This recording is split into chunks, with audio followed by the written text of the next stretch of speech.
Peace family, welcome again to Iyapo Yapa. Iyapo Yapa is an acronym that stands for if you aren't pissed off, you aren't paying attention. I'm known online as Iyapo. Whenever you see the chat rooms and you see Iyapo Yapa come up, that's me. Okay? So today I'm going to talk about white privilege and specifically why I don't argue white privilege with white people and try to discourage our people from trying to do so. The reason that I feel this way is because it's kind of a waste of time and energy when you're trying to discuss white privilege with white people, because typically they're not going to see it. Yeah, you have a few who will get it, but very few. They're few and far between. So most of the time, on the average, you're going to be wasting your time. The reason that white people can't see white privilege, even when you're explaining it to them, I will even go as far as to say it's not their fault, and I mean that. I don't even get upset about it anymore because they don't see it because actually they can't see it, and the reason that they can't see it is because it's so natural and ingrained in the society. Now, I like to give this example. When, say that you flew to London, England.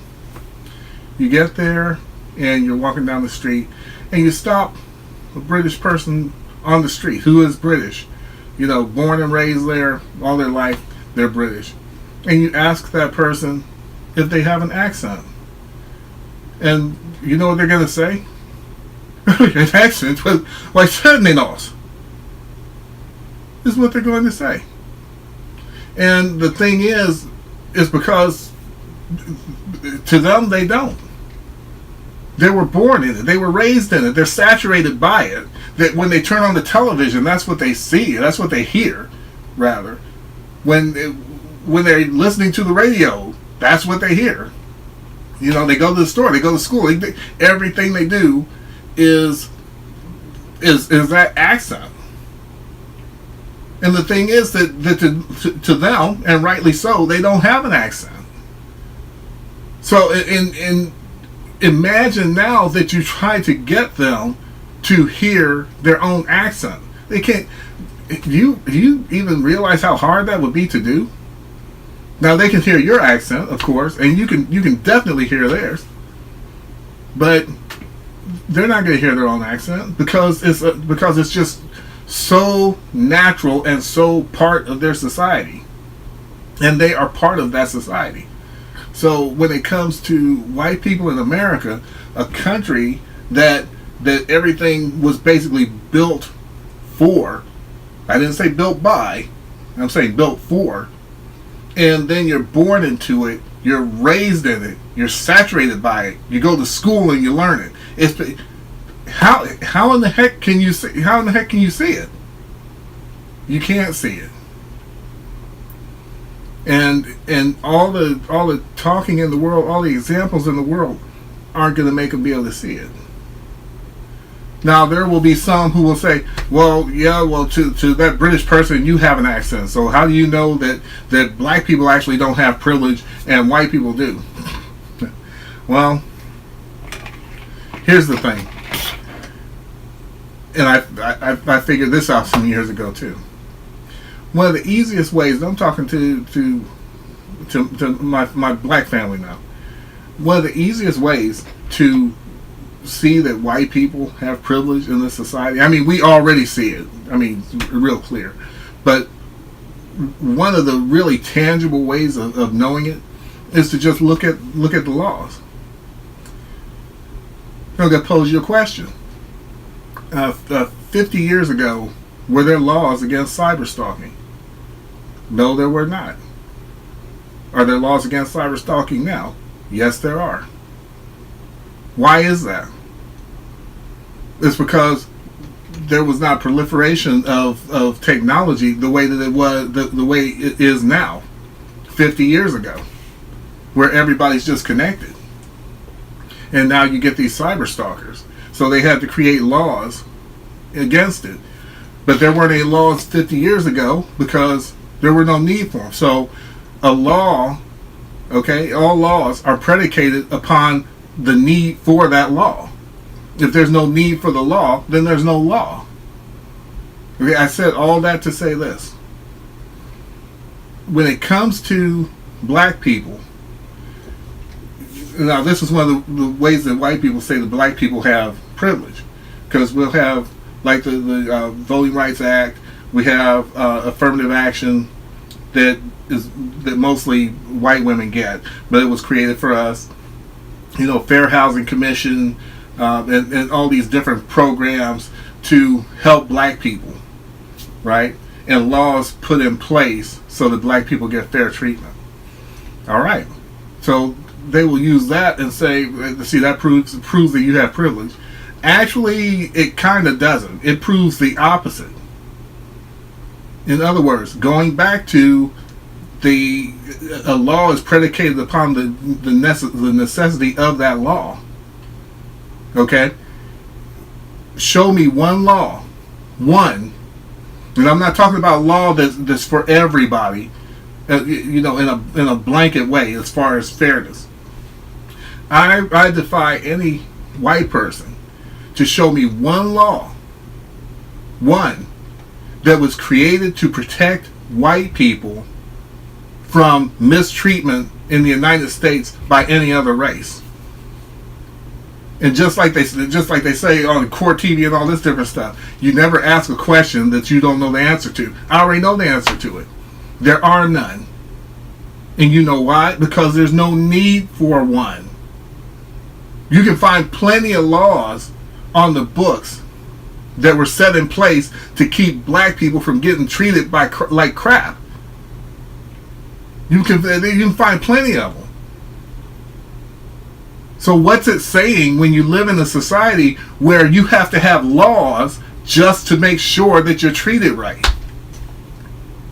But there aren't any laws on the books that specifically put in place so that white people don't get mistreated by another race. And that's because there's no need for there isn't a need for one. Remember, the existence of a law is predicated upon the need for that law. There's no need. How can you say that you're not privileged in this society and you live in a society that you basically don't need any protection in? And when I say don't need any protection, I'm not talking about regular blanket laws against theft, against murder, against destruction of property. I'm not talking about that blanket stuff. That goes for everybody. I'm talking about specific laws to protect you and your rights in this country from another race. There aren't any. There aren't any.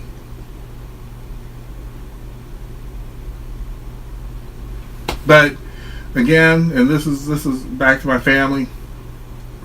Even with that, and even knowing that, they're not gonna see it. They're not gonna see it. And so if we don't need to waste our time talking, excuse me, my throat's dry.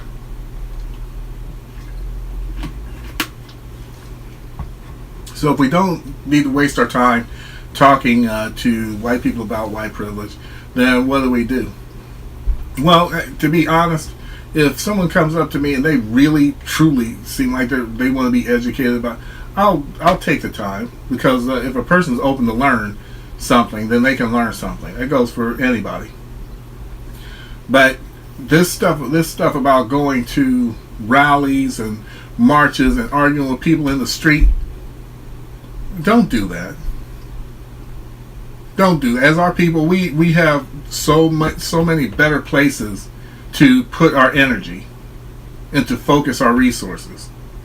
Don't argue with some white person who is on the bottom. When I say on the bottom, I don't mean a scumbag. I'm just talking about somebody that's on that me and him or me and her are on the same level, right? I'm not going to waste my time talking to them because they don't have any real power in the society. Now, power and privilege are two different things, but if I'm going to go and really, put some energy into something, I'm going to speak to one of my representatives or somebody like that, someone who can actually do something. But standing in a rally, arguing with someone who, all they're going to do is get upset with me. I'm going to get upset with them, and they're not going to convince me of anything, and I'm not going to convince them of anything. That's a waste of time and a waste of energy, a waste of resources. Don't do that. I mean, I can't tell anybody what to do, but we have better ways to spend our time and our energy. Okay, so it's not going to be a long share. I try to kind of keep them short. I have some longer ones on the way that I'm working on right now because I want to be able to give more information and more hard data, and also I want to do not a documentary, but I want to do one in particular pertaining to reparations that really breaks things down as far as why we deserve reparations as Dawaya, descendants of enslaved Africans in America. Okay, so that's about it. I love your family always. So like, subscribe, share, and comment. And I'll see you in the next video. Peace.